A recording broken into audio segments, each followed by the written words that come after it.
Let's figure it out. Pulling it now. 3 in a car, 1 in a truck. Valuable and adding value to your clients.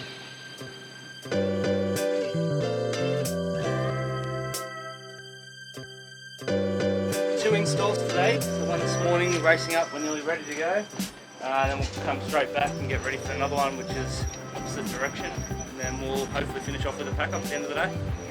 Is it a busy week? It is, yeah. The first few days in particular. I think we've got a couple tomorrow. One of them really big. It'll take at least 2 loads in the truck. It'll take 2. So, yeah, big week. This is what we want.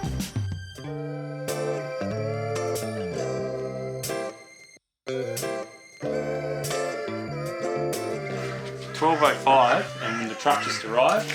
Yeah, so this was our second install of the day, working off 3 o'clock photos. However, we got a phone call at 8:30 last night.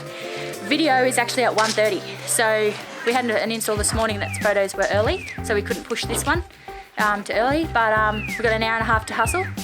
We've been here for a little while, we've already hung all the artwork, the linens out, accessories out, which is to get the furniture in.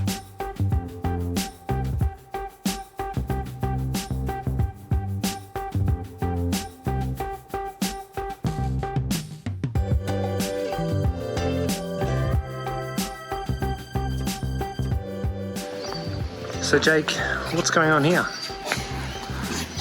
Dan has come up with the ingenious idea Yep.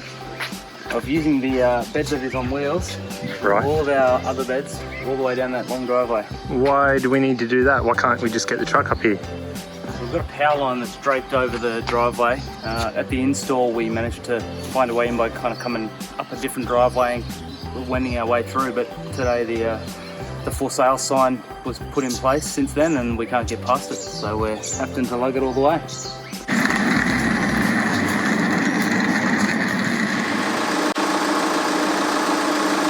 We've got 2 big installs today, one particularly large and the other one pretty good size, but a couple of pack-ups in there as well.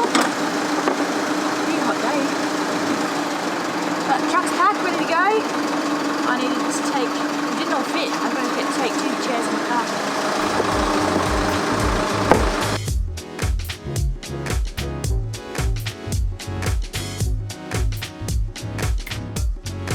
The agent who we've been doing a lot of work for, it's his home, so he's selling, he's downsizing. I can see why, because it's just the 2 of them and their pug. This is a huge house, so lots of living, lots of bedrooms, so it's come up stunning.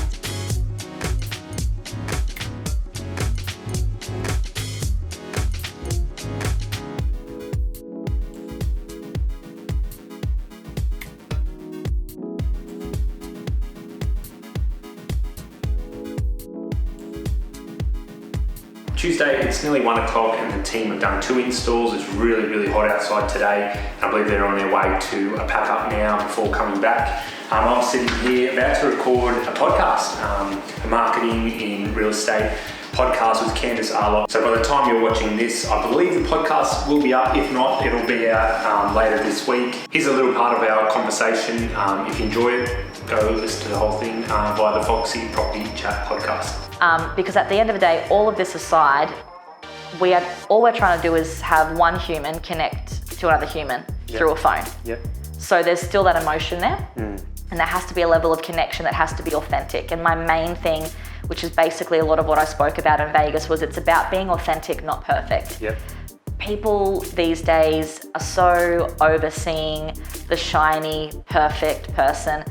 And we're in Australia where tall poppy syndrome's pretty rife. So, we love the underdog unless they do better than us and then we don't like them. So, we don't want to be portraying ourselves as this overly polished person. And, it's easy to say unless that is you. And if it's you probably will have those clients who will relate to that. Especially in real estate. Especially in real estate. An industry that's typically, I'm sure it's changing, but people wear suits all day long and they hire the expensive cars with the... They can't afford. The badges and I suppose maybe that's people coming into the industry see that and that's expected of them. Exactly right, and it's true. And it's not just real estate, but real estate is quite big with it. You think you have to have the best car and the best suit.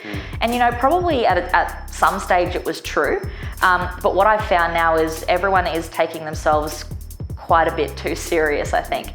You can still be the person that genuinely likes to drive that car and genuinely loves to wear that suit, but just don't look like a dick when you do it. You know what I mean? And there are ways to do that. There are ways to not be that person, and being authentic and being real and being genuine and being relatable is the way to get over that. So just being yourself. Being yourself, like honestly, and it's like groundbreaking, like mic drop, right? But it's you have to, like, it's like your vibe attracts your tribe, and it's very corny, but I haven't heard that one. Oh, really? Well, I don't want to take the credit for it. I wish I could.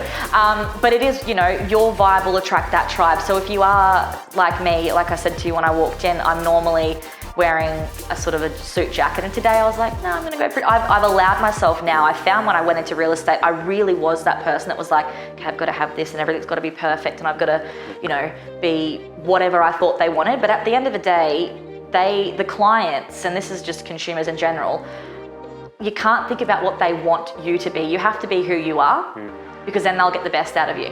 Does that make sense? Like if you're trying to be someone that you're not, you're never going to be good enough for that client until you're comfortable with who you are.